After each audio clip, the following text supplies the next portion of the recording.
स्वागत है आपका हमारे चैनल पर। पिछली क्लास में हमने वर्णमाला की पूरी कक्षाएं पूरी की हैं, वो भी 4 भागों में। आज हम उससे संबंधित प्रश्नों को हल करेंगे और आने वाले 2 क्लास जो आगे होंगी उसमें भी हम प्रश्नों को ही हल करेंगे। आज हम 50 क्वेश्चन करेंगे। तो चलिए शुरू करते हैं। पहला क्वेश्चन है, निम्नलिखित में से कौन सा वर्ड स्त्रीलिंग नहीं है? पहला ऑप्शन है छोटी ई, दूसरा ऑप्शन है बड़ी ई, तीसरा ऑप्शन है री और चौथा ऑप्शन है ऊ। हमने नोट में आपको बताया था छोटी ई, बड़ी ई और री स्त्रीलिंग शब्द हैं, जबकि ऊ जो है बड़ा ऊ वो स्त्रीलिंग शब्द नहीं है। अगले प्रश्न की तरफ बढ़ते हैं। निम्नलिखित व्यंजनों में से कौन से व्यंजन का उच्चारण तालु से होता है? क वर्ग के जो उच्चारण स्थान है वो कंठ होता है और छ वर्ग का जो उच्चारण स्थान है वो तालु होता है। तो छ जो है उसमें पहला ऑप्शन है क, दूसरा ऑप्शन है ढ, तीसरा ऑप्शन है छ और चौथा ऑप्शन है म। तो छ का उच्चारण स्थान जो है वो तालु होता है, यानी कि छ जो है वो तालु से बोला जाता है। अगला प्रश्न, लुंठित ध्वनि है। हमने आपको लुंठित ध्वनि के बारे में बताया था। ऑप्शन देख लेते हैं। पहला ऑप्शन ए ड, दूसरा ऑप्शन ध, तीसरा ऑप्शन ड और अंतिम ऑप्शन है र। र को लुंठित कहते हैं, लोडित कहते हैं, प्रकंपित कहते हैं और प्रगंजात कहते हैं। तो चौथा ऑप्शन जो है वो सही हुआ। अगले प्रश्न की तरफ बढ़ते हैं। ओष्ठ स्पर्शीय व्यंजन अल्प प्राण और अघोष वर्ण कौन सा है? ओष्ठ तो प वर्ग जो है वो ओष्ठ से बोला जाता है। स्पर्शी व्यंजन भी प है।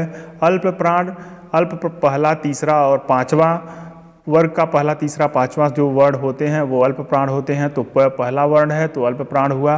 अघोष पहले और दूसरे वर्ग को कहते हैं, तो प पहले वर्ग में है, इसलिए प अल्प प्राण, अघोष और स्पर्शी व्यंजन और ओष्ठ हुआ। दूसरा ऑप्शन बी है द। तो द जो है वो दंत से बोला जाता है, क्योंकि ये त वर्ग में आता है, त वर्ग दंत में है। त थ द, ध, त थ द ध न। ध जो है वो भी दंत में है, ये चौथा वर्ड है और ये अघोष है, ये सघोष है और महाप्राण है। फ भी प वर्ग में आता है और ये ओष्ठ से बोला जाता है। अगले प्रश्न की तरफ बढ़ते हैं। पांचवा, एक ही ध्वनि का द्वित हो जाने पर वह क्या कहलाती है? पहला ऑप्शन संप्रीतक ध्वनि, द्वित ध्वनि, तीसरा संयुक्त ध्वनि और अंतिम है युग्मक। तो युग्मक, जब एक ध्वनि को द्वित हो जाती है तो हम उसे युग्मक बोलते हैं। तो इसका ऑप्शन हुआ युग्मक। अगले प्रश्न की तरफ बढ़ते हैं। यह किस प्रकार की ध्वनि है? तालव्य, कंठ, दंतोष्ठ और कंठोष्ठ। हमने आपको बताया था यह जो है वो तालव्य है। एक जब हमने परंपरागत प्रकार की उच्चारण स्थान बताए थे तो उसमें हमने आपको च वर्ग में बताया था कि यह जो है वो च वर्ग में आता है, इसलिए वह तालव्य है। अगले प्रश्न की तरफ बढ़ते हैं।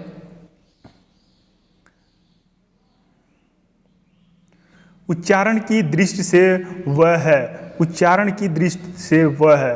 तो यह के बाद वह आता है। वह जो है वो यानी कि ट वर्ग में आया तो वो दंतोष्ठ हो गया। दंत वाले में आया त वर्ग में, तो दंतोष्ठ के सामने आया था, जो परंपरागत प्रकार में हमने आपको बताया था। तो इसमें ऑप्शन दिया हुआ है ओष्ठ, कंठ तालव्य, सी दंतोष्ठ और कंठोष्ठ। तो इसमें इसका ऑप्शन 7वें का होगा सी। अगले प्रश्न की तरफ बढ़ते हैं। हिंदी वर्णमाला में स्वरों की संख्या कितनी होती है? ये हमने बार बार आपको बताया है। हिंदी वर्णमाला में स्वरों की संख्या, ऑप्शन देखते हैं। पहला ऑप्शन है ए 13, दूसरा 10, तीसरा ऑप्शन है 11 और अंतिम ऑप्शन है 12। तो स्वरों की संख्या होती है 12। अगले प्रश्न की तरफ बढ़ते हैं। अ के उच्चारण में ब्लैक उसके बाद और की सहायता से ली जाती है। हमने बताया था आपको स्वरों का जो वर्गीकरण हम कर रहे थे, तो हम ये बताए थे कि ये अ और ई से मिलके ए बनता है और अ और ए से मिलके अ बनता है। तो जो अ का उच्चारण स्थान होता है वो कंठ होता है और ई का जो उच्चारण स्थान होता है वो तालु होता है। तो अ का भी उच्चारण स्थान कंठ और तालु हुआ। अगले प्रश्न की तरफ बढ़ते हैं। च वर्ग ध्वनियाँ किस वर्ग में आती हैं? हमने आपको अभी बताया क वर्ग कंठ में आती हैं, च वर्ग वो तालव्य में आती हैं, ट वर्ग मूर्धा में आती हैं, त वर्ग दंत में आती हैं और प वर्ग वो आते हैं ओष्ठ में। तो च जो है वो आएगा दंत में। पहला ऑप्शन है दंत, दूसरा है वर्तस्य वर्ण और तीसरा है कंठ और अंतिम ऑप्शन है तालव्य। तो च वर्ग जो है वो तालव्य में आएगा। लास्ट ऑप्शन सही होगा इसका। अगले प्रश्न की तरफ बढ़ते हैं। वर्णमाला में कौन सा अक्षर पुल्लिंग नहीं है? यानी कि अभी पहले प्रश्न में भी मैंने बताया, ऑप्शन देखते हैं। अ और प। अ जो है वो पुल्लिंग है, प भी पुल्लिंग है, च और ट ये भी पुल्लिंग है, ज और आ ये भी पुल्लिंग है, छोटी और बड़ी ये स्त्रीलिंग है। अतः अंतिम ऑप्शन डी जो है वो सही हुआ। अगले प्रश्न की तरफ बढ़ते हैं। जिन वर्णों का उच्चारण स्वतंत्र होता है उसे क्या कहते हैं? हमने आपको स्वर की जब परिभाषा बताई थी तो आपको बताया था कि जो स्वरों का उच्चारण है वो किसी की सहायता से स्वर नहीं बोले जाते हैं। व्यंजन के उच्चारण में स्वरों की सहायता ली जाती है। व्याकरण में भी ये उपसर्गों से बना है और प्रत्यय से बना है। 2 उपसर्ग और 1 प्रत्यय, उसके साथ क्री धातु लगी हुई है। बोली में भी हम उच्चारण जब करते हैं तो उसमें स्वरों का उपयोग करते हैं, यानी स्वर और व्यंजन मिलकर बोलियों का निर्माण करते हैं। तो अंतिम जो है वो ऑप्शन सही हुआ। अगले प्रश्न की तरफ बढ़ते हैं। द, अ, क, स, अ मिलके हमने संयुक्त अक्षर, जब संयुक्त अक्षर आपको पढ़ा रहे थे तो हमने आपको बताया था कि किस तरह से वर्णों का विच्छेद किया जाता है। आने वाली क्लास में भी हम इसके बारे में चर्चा करेंगे। तो इसका ऑप्शन देख लेते हैं। दकस, ढाग, दकस और दक्ष। अब आप ऊपर देखेंगे द है, द के साथ ह मिलेगा, पूरा द हो जाएगा। क के साथ स मिलेगा, क के साथ मिलेगा तो यहाँ देखिए आधा क होगा और उसके बाद स और तो यहाँ हो जाएगा दक्ष। इसका पहला, इसका लास्ट ऑप्शन होगा दक्ष। छ का जो है जब हमने संयुक्त अक्षर का उसको तोड़ा था, उसके विच्छेद किया था तो हमने आपको बताया था कि क और स मिलके छ का निर्माण करते हैं। अगले प्रश्न की तरफ बढ़ेंगे। ढ वर्ग का उच्चारण स्थान है, तो ढ वर्ग जो है वो त वर्ग में आता है, तो चौथा, यानी कि ऑप्शन देख लेते हैं पहले। ट वर्ग, ट वर्ग में ढ आता नहीं है, ट ठ ड ढ आता है, यानी कि क चौथा वर्ण है, तो पहला ऑप्शन सही होगा इसका। अगले प्रश्न की तरफ बढ़ते हैं। लीप चिन्हों के क्रमबद्ध समूह को क्या कहते हैं? हमने जब वर्णमाला की आपको परिभाषा बताई थी तो बताया था जब हम लीप चिन्हों को या संकेतों को क्रमबद्ध रूप से, व्यवस्थित रूप से लिखते हैं तो उसे हम वर्णमाला कहते हैं। अगले प्रश्न की तरफ बढ़ते हैं। हिंदी भाषा में ह्रस्व स्वरों की संख्या कितनी है? उच्चारण में लगने वाले समय के हिसाब पे हमने बताया था कि स्वर के उच्चारण में 3 प्रकार होते हैं, ह्रस्व, दीर्घ और प्लुत। तो उसमें हमने आपको ह्रस्व में बताया था कि जो ह्रस्व स्वर हैं वह मूलतः 4 हैं, अ, छोटी ई, छोटा ऊ और री। तो इसका ऑप्शन हुआ डी। 17, ऐसी कौन सी 2 मात्राएं हैं जिनका प्रयोग तो किया जाता है किंतु उनका समावेश स्वर में नहीं किया जाता है? यहाँ पे आप देखेंगे री, उ, अह और अंतिम ऑप्शन आ और री। और अ का जो प्रयोग है वो स्वर में नहीं होता है, और उसके बाद री और उ इनका जो प्रयोग वो स्वर में होता है। आ और ई का भी प्रयोग स्वर में होता है। अ और अह का प्रयोग, ये अयोगवाह शब्द हैं, ये अयोगवाह वर्ण हैं, तो इसका ऑप्शन हुआ सी। अगले प्रश्न की तरफ बढ़ते हैं।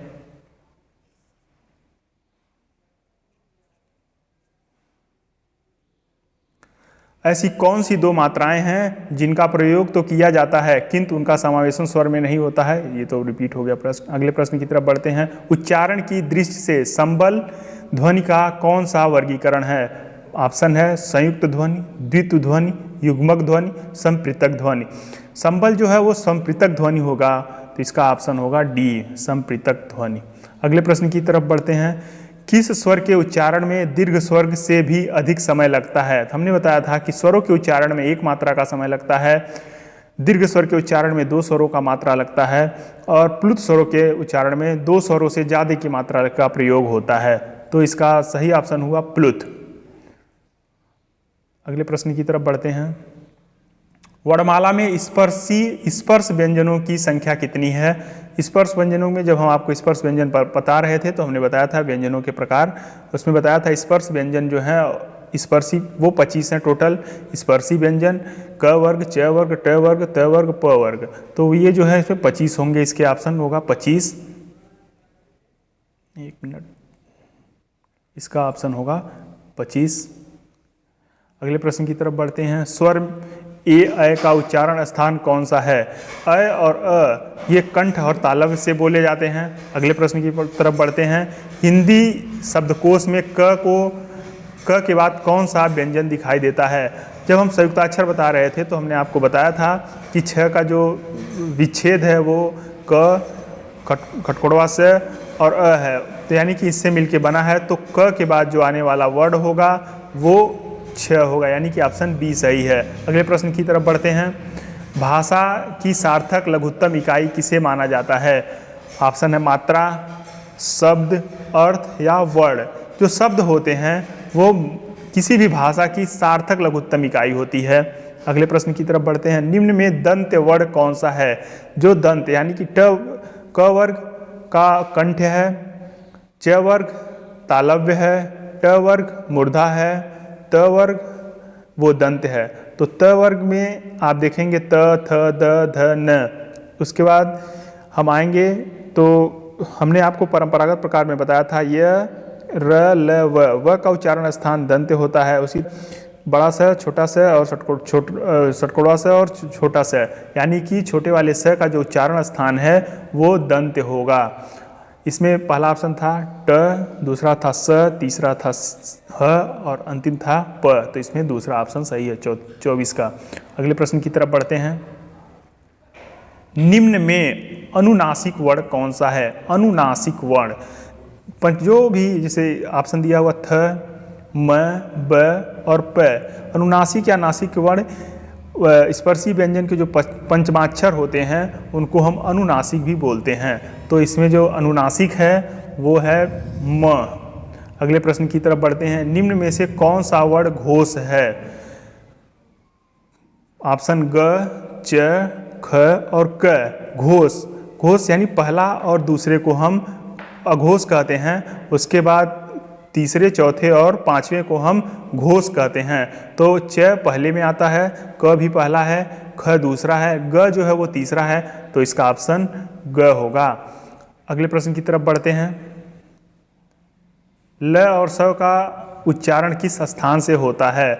ल और स ओष्ठ से होता है, प वर्ग का, दंत में जो होता है वो त वर्ग है, तालव्य में च वर्ग है, कंठ में क वर्ग है। तो ल और स का जो उच्चारण स्थान है वह तालव्य, मूर्धा, उसके बाद दंत, दंत से होगा। अगले प्रश्न की तरफ बढ़ते हैं। इनमें कौन सी देवनागरी लिपि, देवनागरी का वर्ण ध्वनि नहीं है? कंठ ध्वनि देवनागरी है, दंतोष्ठ देवनागरी है, मूर्धा भी देवनागरी है, परंतु ग्रीवा जो ध्वनियां हैं वो देवनागरी वर्ण नहीं है। अगले प्रश्न की तरफ बढ़ते हैं। किस व्यंजन का उच्चारण स्थान तालव्य है? यानी कि वह कौन से वर्ण हैं जो तालु से बोले जाते हैं? पहला ऑप्शन है म, दूसरा ऑप्शन है झ, तीसरा ऑप्शन है ग और अंतिम ऑप्शन है न। तो तालु से जो बोलने वाले शब्द हैं वह झ है, क्योंकि ये च वर्ग का है तो इसका तालव्य, इसका उच्चारण स्थान होगा तालव्य झ। अगले प्रश्न की तरफ बढ़ते हैं। जिन ध्वनियों की गणना न स्वर में की जाती है न व्यंजन में की जाती है उसे क्या कहते हैं? पहला ऑप्शन है अयोगवाह, अंतस्थ, आगत और उष्म। यहाँ ध्वनियों की बात हो रही है, स्वर की बात हो रही है, तो वो व्यंजन में नहीं होते हैं, यानी कि अयोगवाह का जो प्रयोग है वह न ध्वनि में होता है न स्वर में होता है। अगले प्रश्न की तरफ बढ़ते हैं। स्वर तंत्रियों के आधार पर व्यंजनों को कितने वर्गों में बांटा गया है? स्वर तंत्रियों के आधार पर व्यंजनों को कितने वर्गों में बांटा गया है? आपको पता है कि स्वर तंत्र, जैसे कि ये जब हम बोलते हैं उस हिसाब से ये पूछ रहा है स्वर तंत्रियों के आधार पर व्यंजनों को कितने वर्गों में बांटा गया है? तो 3 वर्गों में बांटा गया है। अगले प्रश्न की तरफ बढ़ते हैं। प्रत्येक ध्वनि की वर्तनी के सभी वर्णों को उसी क्रम में अलग अलग दिखाने क्या कहलाएगा? प्रत्येक शब्द की वर्तनी के सभी वर्णों को, यानी कि हम वर्णों का विच्छेद कर रहे हैं तो वह वर्ण विच्छेद कहलाएगा। पहला ऑप्शन वर्ण विच्छेद, दूसरा संधि, तीसरा संधि विच्छेद, चौथा वर्ण संयोग, तो इसका ऑप्शन होगा वर्ण विच्छेद। अगले प्रश्न की तरफ बढ़ते हैं। स्वरों का उच्चारण विकल्प देख लेते हैं। अनुनासिक की सहायता से होता है, बिना किसी की सहायता से होता है, व्यंजनों की सहायता से होता है, अनुस्वर की सहायता से होता है। तो हमने जब स्वर की परिभाषा आपको बताई थी तो बताया था कि स्वरों का जो उच्चारण हो वो बिना किसी के सहायता से किया जाता है। अगले प्रश्न की तरफ बढ़ते हैं। निम्न में से कौन सा शब्द स्वर का वर्गीकरण नहीं है? ह्रस्व है, द्वित स्वर का वर्गीकरण नहीं है, प्लुत स्वर का वर्गीकरण है, संयुक्त ये भी स्वर का वर्गीकरण है। यानी कि उत्पत्ति में मात्रा के आधार पर स्वरों का वर्गीकरण जब हमने आपको बताया था तो उसमें बताया था ह्रस्व, प्लुत और संयुक्त स्वर ये स्वरों का वर्गीकरण है, परंतु द्वित ये स्वरों का वर्गीकरण नहीं होता है। अगले प्रश्न की तरफ बढ़ते हैं। निम्न में से कौन सा शब्द प्रयत्न और उच्चारण के आधार पर व्यंजन का वर्गीकरण नहीं है? पहला ऑप्शन उष्मी उष्म, दूसरा ऑप्शन है उच्छिप्त, तीसरा ऑप्शन है पार्श्विक और चौथा ऑप्शन है सघोष। तो प्रयत्न उच्चारण के आधार पर व्यंजनों का वर्गीकरण सघोष नहीं है। अगले प्रश्न की तरफ बढ़ते हैं। जिन स्वरों के उच्चारण में 2 मात्रा का समय लगता है या ह्रस्व से 2 गुना समय लगता है उसे क्या कहते हैं? विकल्प है लघु स्वर, मूल स्वर, प्लुत स्वर और गुरु स्वर। हमने आपको परिभाषा में बताया था 2 मात्रा का समय दीर्घ में लगता है और गुरु को दीर्घ भी बोलते हैं। अगले प्रश्न की तरफ बढ़ते हैं। जिन व्यंजन ध्वनियों के उच्चारण के समय स्वर तंत्र में कंपन होता है उस उच्चारण स्थान के आधार पर ध्वनियों के वर्गीकरण में क्या स्थान है? वर्तस्य, काकल्य, कंठ और मूर्धा। जब हमने वर्तमान काल के हिसाब से व्यंजनों का वर्गीकरण किया था तो हमने बताया था ह को जो है वह स्वर यंत्रमुखी है, काकल्य है, अलिजिह्वा है। तो यानी कि स्वर तंत्र में कंपन कब हो रहा है? ह को जब हम बोल रहे हैं तो उसको काकल्य भी बोलते हैं। यानी कि विकल्प जो दिया हुआ है उसमें बी ऑप्शन सही होगा। अगले विकल्प की तरफ प्रश्न की तरफ बढ़ते हैं। वर्णों के व्यवस्थित समूह को क्या कहते हैं? अभी हमने पिछले क्वेश्चन में बताया जब हम किसी वर्णों को व्यवस्थित क्रम में लिखते हैं तो उसे वर्णमाला कहते हैं। यहाँ ऑप्शन दिया हुआ है वर्णमाला, यानी पहला ऑप्शन सही है। दूसरा है शब्द भंडारण, गलत है। तीसरा है वर्ण समूह, वो भी गलत, इनमें से कोई नहीं, यानी कि पहला ऑप्शन सही है। अगले प्रश्न की तरफ बढ़ते हैं। 6 वर्ण किन 2 वर्णों के मेल से बना है? क और बड़ा से, दूसरा ऑप्शन क और खटखड़वा से, तीसरा ऑप्शन क छोटा से, चौथा ऑप्शन है क और ख। तो 6 का जो निर्माण है वो संयुक्त अक्षर शब्द है, इसका निर्माण क और खटखड़वा से होता है। बी ऑप्शन सही। निम्न में से संयुक्त स्वर कौन सा है? संयुक्त स्वर यानी 2 स्वरों के मेल से जो स्वर बना है वो संयुक्त स्वर है। उ, छोटा उ, बड़ा उ, यानी कि ये मिले हैं लेकिन ये संयुक्त स्वर नहीं है, ये दीर्घ स्वर है। छोटी ई मिलके बड़ी ई बनाई, यानी ये भी दीर्घ स्वर है। औ जो बना है अ और उ के मिलने के बाद ओ, और अ और ओ के मिलने के बाद अ बना, यानी कि ये संयुक्त स्वर है।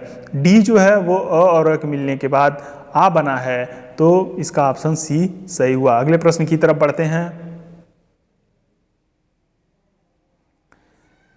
स्पर्शी व्यंजन, कंठ ध्वनि, अघोष और महाप्राण ध्वनि। हमने आपको स्पर्शी व्यंजन बताया था कि 25 होते हैं। कंठ ध्वनियाँ कौन सी हैं? जो कंठ से बोली जाती है, यानी क वर्ग कंठ से बोली जाती है। अघोष पहले और दूसरे वर्ग के वर्ण। महाप्राण पहला, दूसरा और चौथा महाप्राण होता है। तो यानी कि क वर्ग की ध्वनि इसमें सभी हैं। पहला ऑप्शन है ख, दूसरा ऑप्शन है घ, तीसरा ऑप्शन है ग, चौथा ऑप्शन है क। स्पर्शी व्यंजन ख भी है, कंठ से बोली जाती है ख। अघोष है, बिल्कुल है। महाप्राण है, बिल्कुल महाप्राण नहीं है, क्योंकि यह पहले वर्ग दूसरे वर्ग का है तो महाप्राण है, यानी कि पहला ही ऑप्शन सही है। अगले प्रश्न की तरफ बढ़ते हैं। कंठ तालव्य कौन सा है? यानी कंठ और तालु से कौन से वर्ण बोले जाए? ए और अ और छोटी या बड़ी ई से मिलके बने हैं, तो ये कंठ और तालु दोनों मिल गए, कंठ तालव्य ये हो गया, और सारे कंठ तालव्य नहीं है। अगले प्रश्न की तरफ बढ़ते हैं। सभी महाप्राण वर्णों वाला वर्ग है महाप्राण वर्ग। महाप्राण उसे कहते हैं जो दूसरे और चौथे में रखे हुए हैं। तो हम देखेंगे दूसरे और चौथे में कौन से रखे हैं। ध, च, ड़। च पहले में है इसलिए ये नहीं होगा, च पहले में है इसलिए ये भी नहीं होगा, म पांचवें में है इसलिए ये भी नहीं होगा। तीसरा देख लेते हैं, ख दूसरे में है बिल्कुल, छ दूसरे पे है बिल्कुल, ठ दूसरे पे, यानी कि ये महाप्राण वर्ण होगा। सी इसका ऑप्शन सही होगा 43 का सी। अगले प्रश्न की तरफ बढ़ते हैं। जब एक ध्वनि का द्वित हो जाए तब वह क्या कहलाता है? द्वित होना यानी कि युग्मक हो गई, वह ध्वनि युग्मक हो गई। युग्मक ध्वनियाँ, संयुक्त ध्वनियाँ, संप्रत्यक ध्वनियाँ या पारस्परिक ध्वनियाँ। तो इसका पहला ऑप्शन सही होगा। अगले प्रश्न की तरफ बढ़ते हैं। दंतोष्ठ ध्वनि कौन सी है? दांत और ओठ से कौन सी ध्वनि बोली जाती है? तो हमने आपको जब स्वरों का वर्गीकरण कर रहे थे वर्तमान काल के हिसाब से, तो हमने बताया था कि वह जो है वो दंतोष्ठ ध्वनि है। इसमें ऑप्शन यह दिया है, दूसरा ऑप्शन वह है, तीसरा ऑप्शन र है, चौथा ऑप्शन फ है, तो इसका ऑप्शन बी सही होगा। अगले प्रश्न की तरफ बढ़ते हैं। सभी स्पर्श व्यंजन कौन से वर्ग में है? स्पर्शी व्यंजन कौन से वर्ग में है? स्पर्शी व्यंजन यानी कि क वर्ग, ख वर्ग, क वर्ग, च वर्ग, ट वर्ग, त वर्ग और प वर्ग में आते हैं। तो हम देखते हैं पहला ऑप्शन क च प द, ये सारे जो हैं स्पर्शी व्यंजन हैं। ह स जो है उसमी है, ह जो है वो अंतस्थ है, इसलिए ये ऑप्शन गलत होगा। य र द यानी य और स, य अंतस्थ है, स उसमी है, इसलिए ये भी ऑप्शन गलत है। क र ल है यानी र और ल जो है ये अंतस्थ हैं, इसलिए ये भी ऑप्शन गलत होगा। पहला ऑप्शन इसका सही है। अगले प्रश्न की तरफ बढ़ते हैं। अर्ध विवृत स्वर कौन से? हमने आपको बताया था कि अभ्यांतर प्रयत्न के आधार पर स्वरों के प्रकार 4, उसमें हमने बताया था आपको समृद्ध स्वर, अर्ध समृद्ध, विवृत और अर्ध विवृत। तो अर्ध विवृत में हमने आपको ये बताया होगा कि जो ए का उच्चारण स्थान है अय का, वो अर्ध विवृत होगा। अगले प्रश्न की तरफ बढ़ते हैं। जिनकी ध्वनि केवल मुख से निकलती है वे हैं। मुख से वृत्ताकार यानी ओष्ठ की बात हो गई। समृद्धि मुख से नहीं बोली जाती, ये मुंह में खिंचाव आता है। निर्नुनासिक ये मुख से बोली जाती है। अनुनासिक ये नाक से आती हैं। तो निर्नुनासिक जो हैं वह मुख से बोली जाने वाली ध्वनियाँ हैं। निर्नुनासिक मुख से बोली जाने वाली ध्वनियाँ हैं। अगले प्रश्न की तरफ बढ़ते हैं।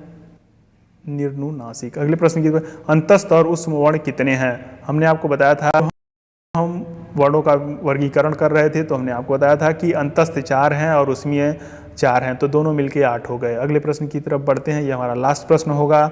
र का विवरण है, र का विवरण है वर्तस, लुंठित, सघोष, अल्प प्राण व्यंजन। दूसरा ऑप्शन है वर्तस संघर्षी, अघोष, अल्प प्राण व्यंजन। वर्तस स्पर्शी, सघोष, महाप्राण व्यंजन।